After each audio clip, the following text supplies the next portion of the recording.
ಆತ್ಮೀಯ H16 news ವೀಕ್ಷಕರೇ, ನಾನು ನಿಮ್ಮವ MI ಅಥವಾ ಮಲ್ಲಪ್ಪ ಜೋತವ. ನಮ್ಮ AICC ಅಧ್ಯಕ್ಷರು, ಆಲ್ ಇಂಡಿಯಾ ಕಾಂಗ್ರೆಸ್ ಅಧ್ಯಕ್ಷರು ಮಲ್ಲಿಕಾರ್ಜುನ ಖರ್ಗೆ ಅವರೊಂದು ಮಾತನ್ನು ಸ್ಪಷ್ಟ ಮಾಡ್ತಾ ಇದ್ದಾರೆ. ಮೊನ್ನೆ ನಡೆದಂಥ ಮೀಟಿಂಗ್ದಲ್ಲೇ ದಿಲ್ಲಿಯಲ್ಲಿ ಅಧ್ಯಕ್ಷ ಸ್ಥಾನದ ಬಗ್ಗೆ ಚರ್ಚೆ ಆಗಿಲ್ಲ, ಅದರಲ್ಲಿ ಅಧ್ಯಕ್ಷರ ಬದಲಾವಣೆ ಇಲ್ಲ. ಇದು ನಮ್ಮ ಮೀಡಿಯಾದವ್ರಿಗೆ ಒಂದಿಷ್ಟು ಸುದ್ದಿಗಳು ಬೇಕು, ಯಾವಾಗಲೂ ಏನಾದರೂ ಒಂದು ಚರ್ಚೆ ಆಗ್ತಾ ಇರಬೇಕಾಗ್ತದೆ. ಮತ್ತು ಆಲ್ರೆಡಿ ನಮ್ಮ ಸತೀಶ್ ಅವರಾದರೂ ಸಹಿತ ಇದು ಹೈಕಮಾಂಡಿಗೆ ಬಿಟ್ಟಂಥ ವಿಷಯಪ್ಪ ಅನ್ನುವಂಥ ಮಾತನ್ನು ಹೇಳಿದರು ಮತ್ತು ಕೆಣಕಿ ಕೇಳುವಂಥದ್ದು. ಯಾಕಂದರೆ ಈಗಾಗಲೇ ಗೊತ್ತಿರುವಂಥ ವಿಷಯ, ಓಪನ್ ಸೆಕ್ರೆಟ್, ಇದರಲ್ಲಿ ಅಂಥ ಸೆಕ್ರೆಟ್ ಇರುವಂಥದ್ದು ಏನೂ ಇಲ್ಲ. ಅಷ್ಟು ಸುಲಭವಾಗಿ DKC ಅವರನ್ನು ಅಧ್ಯಕ್ಷ ಸ್ಥಾನದಿಂದ ಇಳಿಸೋದು ಭಾಳ ಹಗರಿಲ್ಲ, ಈಸಿ ಇಲ್ಲ. ಯಾಕಂತಂದರೆ ಅವರು ತಮ್ಮದೇ ಆದ ಹಿಡಿದು ಒಂದು ಸಾಧಿಸ್ಕೊಂಡಿದ್ದಾರೆ KPSCಯಲ್ಲಿ. ಜೊತೆಗೆ ಅವ್ರದ್ದೇ ಆದಂಥ ಕೆಲವೊಂದು ಬೆಂಬಲಿಗರು ಅಲ್ಲಿದ್ದಾರೆ. ಮತ್ತು ಒಕ್ಕಲಿಗರ ಸಮುದಾಯ ಸಹಜದ ಕಾಂಗ್ರೆಸ್ ಆಡಳಿತಕ್ಕೆ ಬಂದರೆ DKC ಅವ್ರಿಗೆ ಬೆನ್ನಿಲ್ಲುವಂಥದ್ದು ಒಂದು ಕಾಲಕ್ಕೆ ಇದ್ದರು. ಒಂದು ಕಾಲ ದೇವೇಗೌಡರಿಗೆ ಮತ್ತು ನಮ್ಮ ಕೃಷ್ಣ ಅವರಿಗೆ ತಿಕ್ಕಾಟ ನಡೀತಾ ಇತ್ತು.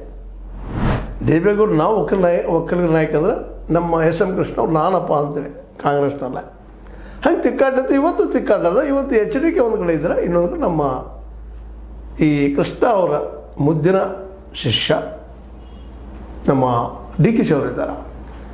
ಹೀಗಾಗಿ ಒಕ್ಕಲಿಗರು ಸಹಿತ DKC ಮತ್ತು HDK ಯಾವ ಸರ್ಕಾರ ಇರ್ತದೆ ಅವ್ರ ಬೆಂಬಲ ನಿಲ್ಲುವಂಥದ್ದು. ಮತ್ತು BJP ಮೇಲೆ ಅಂತ ಭಾಳ ವಿಶ್ವಾಸ ಇಲ್ಲ ಒಕ್ಕಲಿಗರಿಗೆ ಅಂತ ಹೇಳ್ಕೊಳ್ತಾರೆ. ಲೀಡ್ರು ಅಲ್ಲಿ ಕಾಣ್ತಾ ಇಲ್ಲ. R ಅಶೋಕ್ ಅವರು ಅಷ್ಟು ಮಾತಾಡ್ತಾಯಿಲ್ಲ ಇತ್ತೀಚೆಗೆ. ಆದರೂ ಅವ್ರ ಮೇಲೆ ಪೂರ್ಣ ಪ್ರಮಾಣ ವಿಶ್ವಾಸ ಅಂತ ಹೇಳೋಕ್ಕೆ ಆಗೋದಿಲ್ಲ. ಯಾಕಂದರೆ ಹಂಗೆ ವಿಶ್ವಾಸ ಇದ್ದರೆ ಕುಮಾರಸ್ವಾಮಿ ಬಿಟ್ಟುಬಿಡ್ತಿದ್ರು ಅವರೆಲ್ಲೋ, ಬೇಡಪ್ಪ ನೀವಂತೆ. ಹಳೆ ಮೈಸೂರಿನಲ್ಲಿ ಇನ್ನೂ ಅಂತ ಹೇಳ್ಕೊಳ್ಳೋಂಥ BJP ನಾಯಕರು ಬಂದಿಲ್ಲ. ಅಶ್ವಥ್ ನಾರಾಯಣ ಆಗಿರ್ಬೋದು, ಮತ್ತೇನಾಗಿರ್ಬೋದು, ಅದು ಸೆಕೆಂಡ್ ಡಿವಿಷನ್ ಲೀಡರ್ಸ್ ಅಂತೇನು ತಿಳ್ಕೊಂಡಿದ್ದಾರೆ ಕಾಣ್ತಾರೆ ಜನ. ಹೀಗಾಗಿ HDK ಮತ್ತು DKC ಮಧ್ಯದಲ್ಲಿ ತಿಕ್ಕಾಟ. ಹೀಗಾಗಿ ಒಕ್ಕಲಿಗರ ನಾಯಕರು ಯಾರಪ್ಪ? ಕಾಂಗ್ರೆಸ್ ಬಂದ್ರೆ DKC, JDS ಬಂದ್ರೆ ಅಥವಾ BJP ಬಂದ್ರೆ HD ಕುಮಾರಸ್ವಾಮಿಗಳು. ಹೀಗಾಗಿ ಅಲ್ಲಿ ತಿಕ್ಕಾಟದ ಒಕ್ಕಲಿಗರು ಬಂದಿರ್ತಾರೆ ಅನ್ನೋದದ. ಅದಕ್ಕಾಗಿ ಅವರು ಭಾಳ ಸೂಕ್ಷ್ಮವಾಗಿ ಕಂತರಾಜ್ ವರದಿಯನ್ನು ಆದಷ್ಟು ಡಿಲೇ ಮಾಡಿಸ್ಬೇಕು, ಅದನ್ನೇ ಮರು ಸಮೀಕ್ಷೆ ಮಾಡಿಸ್ಬೇಕು ಅನ್ನೋ ವಿಚಾರದಲ್ಲೇ DKC ಅವ್ರ ಪ್ರಭಾವನೂ ಭಾಳಷ್ಟು ಅದ. ಯಾಕಂದ್ರೆ ಅವರು ತಮ್ಮ ಜನರ ಮುಂದೆ ಹೋಗಿ ಹೇಳಬೇಕಲ್ಲ. ಇಡೀ ಒಕ್ಕಲಿಗ ಸಮುದಾಯದಿದ್ದು ಇಲ್ಲಾಂದ್ರೆ DKC ಅವ್ರನ್ನ ಬಿಟ್ಟ BJP ಕಡೆ ಹೋಗುವಂಥ ಸಾಧ್ಯತೆಗಳೆಲ್ಲ ಇದ್ದವು. ಈ ವಿಶೇಷ ಮೇಲ್ವರ್ಣೀಯ ಜನ ಜಾತಿಗಳು ವಿಶೇಷವಾಗಿ BJP ಜೊತೆ ಗುರುತಿಸ್ಕೊಳ್ಳೋದು ಇಲ್ಲ.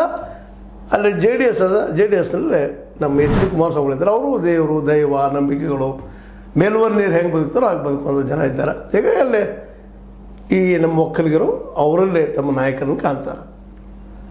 ಅದಕ್ಕಾಗಿ ಈ ನೆಲೆಯಲ್ಲೇ KPCC ಇದ್ದಿದ್ದು ತನ್ನ ಅಧ್ಯಕ್ಷ ಸ್ಥಾನವನ್ನು ತಕ್ಕಿತ್ತಾಕೆ.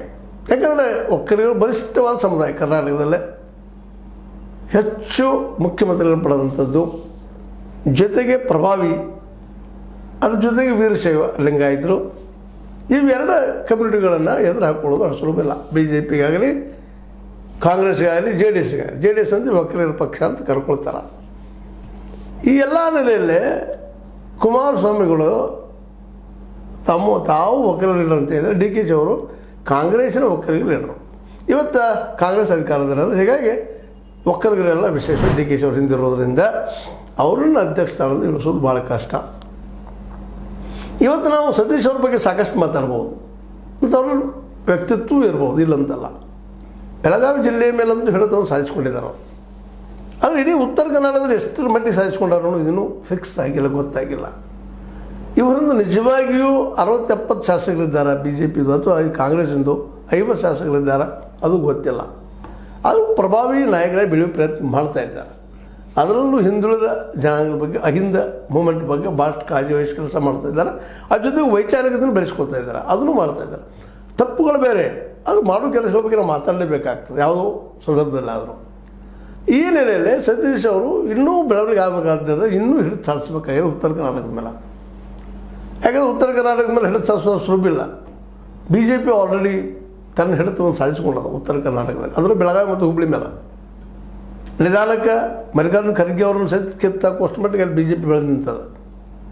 ಹೀಗಾಗಿ ಇನ್ನೂ ಸತೀಶ್ ಅವರು ಈ ಎಲ್ಲ ಭಾಗಗಳ ಕಲಬುರಗಿ ಆಗಿರ್ಬೋದು, ಹುಬ್ಬಳ್ಳಿ ಆಗಿರ್ಬೋದು, ಬೆಳಗಾವಿ ಒಂದನ್ನು ಬಿಟ್ಟು ಉಳಿದ ಜಿಲ್ಲೆಗಳ ಮೇಲೆ ಎಷ್ಟು ಮಟ್ಟಿಗೆ ಕಮಾಂಡ್ ಅದಾರ ಅನ್ನೋದನ್ನು ಸಹಿತ ನೋಡ್ತಾ ಇರ್ತಾರೆ. ಯಾಕಂದ್ರೆ ರಾಜ್ಯದ ಒಬ್ಬ ಅಧ್ಯಕ್ಷ ಸ್ಥಾನಕ್ಕೆ ಬರಬೇಕಾಗಿತ್ತಪ್ಪ ಅಂದರೆ ಕೇವಲ ಒಂದು ಶಾಸಕರಿದಾರ, ಒಂದು 10-20 ಜನ ಮತ್ತಿರೋದ್ರಂತ ಅದಷ್ಟೇ ಕೌಂಟ್ ಆಗೋದಿಲ್ಲ. ಜೊತೆಗೆ ಅವ್ರು ಎಷ್ಟು ಮಟ್ಟಿಗೆ ಬೆಳೆದಾರೆ, ಎಷ್ಟು ಮಟ್ಟಿಗೆ ಹೊಟ್ಟು ತರ್ತಾರೆ, ಎಷ್ಟು ಮಟ್ಟಿಗೆ ಶಾಸಕರು ಆರಿಸ್ಕೊಂಡು ತೊಗೊಂಬರ್ತಾರೆ ಅನ್ನೋದು ಕೌಂಟ್ ಆಗ್ತಿರ್ತದೆ.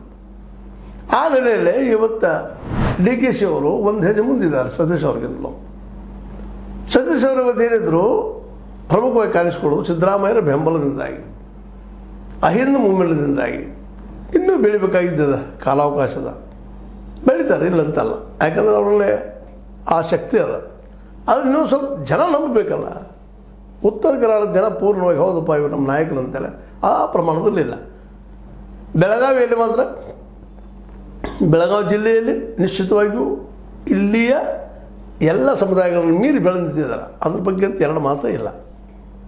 ಬೆಳಗಾವಿಯ ಆಗಿರ್ಬೋದು, ಗೋಕಾಕ್ ತಾಲೂಕಿನ 2 ಭಾಗಗಳಾಗಿರ್ಬೋದು, ಇವತ್ತಿನ ಮೂಡಲಿಗೆ ಆಗಿರ್ಬೋದು, ಗೋಕಾಕ್ ಆಗಿರ್ಬೋದು, ಇನ್ನೂ ಒಂದಿಷ್ಟು ಆಗಿರ್ಬೋದು, ಅಲ್ಲೇ ಇಲ್ಲೇ ಇವುಗಳ ಮೇಲೆಲ್ಲ ಹಿಡಿದು ಸಾಧಿಸೋ ಪ್ರಯತ್ನ ಮಾಡ್ತಾ ಇದ್ದಾರೆ. ಆದರೆ ಇದೇ ಕಾಲಕ್ಕೆ ನಮ್ಮ DKC ಅವರ ಶಿಷ್ಯರು ಜೊತೆಗೆ ತನ್ನ ಶಕ್ತಿಯನ್ನು ಬೆಳೆಸ್ಕೊಳ್ತಿರುವಂಥ ಲಕ್ಷ್ಮೀ ಹೆಬ್ಬಾಳ್ಕರ್ ಬಾಯಿ ಅವರು ಸಹಿತ ನಿಧಾನಕ್ಕೆ ಬೆಳಗಾವಿ ಜಿಲ್ಲೆ ಮೇಲೆ ಹಿಡಿದು ಸಾಧಿಸಬೇಕು ತನ್ನ ಮಗನ ಮೂಲಕ ಅಂತೇಳಿ ಪ್ರಯತ್ನ ಮಾಡ್ತಾ ಇದ್ದಾರೆ. ಇವೆಲ್ಲ ಫ್ಯಾಕ್ಟ್ಸ್ಗಳನ್ನ ಹಿನ್ನೆಲೆ ಇಟ್ಕೊಂಡು ಇವತ್ತು ಹೈಕಮಾಂಡ್ ವಿಚಾರ ಮಾಡ್ಬೇಕಾಗ್ತದೆ, ಯಾರನ್ನು ಮಾಡಬೇಕು ಅಂತೇಳಿ. ಅದು ಒಂದು ಸ್ಪಷ್ಟ ಅದ. ಸಿದ್ದರಾಮಯ್ಯನವರಂತೆ ಮಾಸ್ ಲೀಡರ್, ಅದರಲ್ಲಿ ಎರಡು ಮಾತ್ರ ಇಲ್ಲ. ಅವರನ್ನು ಮೀರಿಸುವಂಥ ಲೀಡರ್ ಯಾರಿದ್ರೆ ಅದು BJPಯಲ್ಲೇ ನಮ್ಮ ಯಡಿಯೂರಪ್ಪನವರು.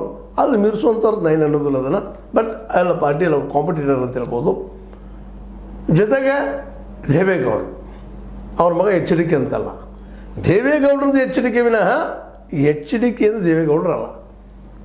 ಈ ಎಲ್ಲ ನೆಲೆಯಲ್ಲಿ ಅಧ್ಯಕ್ಷ ಸ್ಥಾನ ಕೊಡಬೇಕಾದ್ರೂ ಅಧ್ಯಕ್ಷ ಸ್ಥಾನಕ್ಕೆ ತನ್ನದೊಂದು ವೇಟ್ ಇರ್ತದೆ.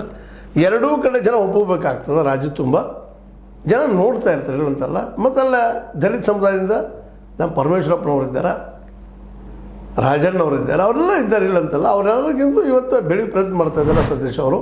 ಇದೆಲ್ಲ ಕೌಂಟಾಗಿ ಕೊನೆಗೆ ನಮ್ಮ ಆ ಚರ್ಚೆ ಆಗಿಲ್ಲ KPCC ಅಧ್ಯಕ್ಷ ಅಂತಂದರೆ ಸ್ವಚ್ಛವಾಗಿ ಖರ್ಗೆ ಅವರು ಹೇಳಿದ್ದಾರೆ. ಅಂದರೆ ತುರ್ತ ಅಧ್ಯಕ್ಷ ಸ್ಥಾನ ಬದಲಾಗಲಿಕ್ಕಿಲ್ಲ ಅನ್ನೋದು ನನ್ನ ಅಭಿಪ್ರಾಯದಲ್ಲಿ. ಅದು ನಮ್ಮ ವಿಚಾರಗಳ ನೆರಗಟ್ಟಿನ ವಿಚಾರ ಮಾಡೋರು, ನೆರಗಟ್ಟಿನಲ್ಲ, ಒಂದು 70% ಜನ ಇದನ್ನು ಒಪ್ಕೊಳ್ತಾರೆ. ಯಾಕಂದರೆ ಮತ್ತು ಇನ್ನೊಂದು ಸಂಕಷ್ಟ ಸ್ಥಿತಿ ಇಲ್ಲ. ಕಾಂಗ್ರೆಸ್ ಕರ್ನಾಟಕ ಬಿಟ್ಟರೆ ಉಳಿದು ಎಲ್ಲೂ ಇಲ್ಲ. ಅಲ್ಲೊಂದು ಇಲ್ಲೊಂದು ಎಲ್ಲೋ ಯಾವುದೋ ಮೂಲೆಯಲ್ಲಿ ಇದ್ದಂಥದ್ದು. ಇದನ್ನು ರಾಜ್ಯ ಕಳ್ಕೊಳ್ಳೋದು ಅವ್ರು ಬೇಡಾಗ್ಯದ. KPCCಗೆ ಹಿಮಾಚಲ ಪ್ರದೇಶವೋ ಇಲ್ಲೋ ಇನ್ನೊಂದಿಷ್ಟೇನೋ ಅಲ್ಲಿ ಇಲ್ಲಿ ಮೈತ್ರಿ ಸರ್ಕಾರ ಹೇಳ್ಕೊಂಗಿಲ್ಲ. ಅದಕ್ಕಾಗಿ ಎಚ್ಚರಿಕೆ ಹೆಜ್ಜೆಯನ್ನು ಕಾಂಗ್ರೆಸ್ ಇಡ್ತಾ ಇದೆ. ಆ ಕಾರಣಕ್ಕಾಗಿ KPCC ಅಧ್ಯಕ್ಷ ಸ್ಥಾನ ಬದಲಾವಣೆ ಸ್ವತಃ ಈ ಸಂಪುಟವನ್ನು ಚೇಂಜ್ ಮಾಡೋ ಸಹಿತ ಕಷ್ಟ ಆಗಲಿ ಅವ್ರಿಗೆ. ಯಾಕಂದ್ರೆ ಇಷ್ಟರೊಳಗರ ಯಾರನ್ನು ತೆಗೆದು ಯಾರನ್ನು ಬಿಡೋದು ಅತನೀಯ. ನಿಮ್ಗೆ ಗೊತ್ತು, ಲಕ್ಷ್ಮಣ ಸವದಿ ಅವ್ರನ್ನ ತೊಗೊಳ್ಬೇಕಾಗಿ ತೊಗೊಂಡಿಲ್ಲ. ಇದಕ್ಕೆ ಕಾರಣ ಅಂದ್ರೆ ಯಾರನ್ನು ತೆಗೆದು ಯಾರನ್ನ ಹಾಕ್ಕೊಳ್ಳೋದು ಅಂತ ಭಿನ್ನ ಮತ ಬೇಡಾಗ್ಯದ. ಮತ್ತು ಈಗ ಅಧಿಕಾರದಾಗಿದ್ದವ್ರು ₹600 ಬಿಟ್ಟು ಕೊಡೋದಿಲ್ಲ, ನಿಮಗೆ ಗೊತ್ತಿದ್ದ ವಿಷಯ ಅದು. ಹೀಗಾಗಿ ಅಧ್ಯಕ್ಷ ಸ್ಥಾನ ತುರ್ತಕ್ಕೆ ಈಗೇನಪ್ಪ ಅಂದ್ರೆ DKC ಅವರ ಮುಂದುವರಿತಾರೆ ಅನ್ನೋದು ಒಂದು ಅಭಿಪ್ರಾಯ. ಇದಕ್ಕೆ ನೀವೇನಂತೀರಿ? ನಾವು ತರ್ಕ ಮಾಡಿ ತಪ್ಪಂತೀರ? ತಪ್ಪು ಅಂದ್ರಿ, ಸರಿ ಅನ್ರಿ. ಲೈಕರ್ ಮಾಡಿರಿ, ಡಿಸ್ಲೈಕರ್ ಮಾಡಿರಿ, ಒಟ್ಟಲ್ಲಿ ನೋಡ್ತಾ ಇರಿ, ನಿಮ್ಮ ಅಭಿಪ್ರಾಯ ತಿಳಿಸ್ತಾ ಇರಿ ಅಂತ ಹೇಳ್ತಾ H16 ನ್ಯೂಸ್ ಅರ್ಥಾತ್ ಸಿತಾರಾಮ ಸತ್ಯಕಾಗಿಗಳೇ ವಂದನೆಗಳು.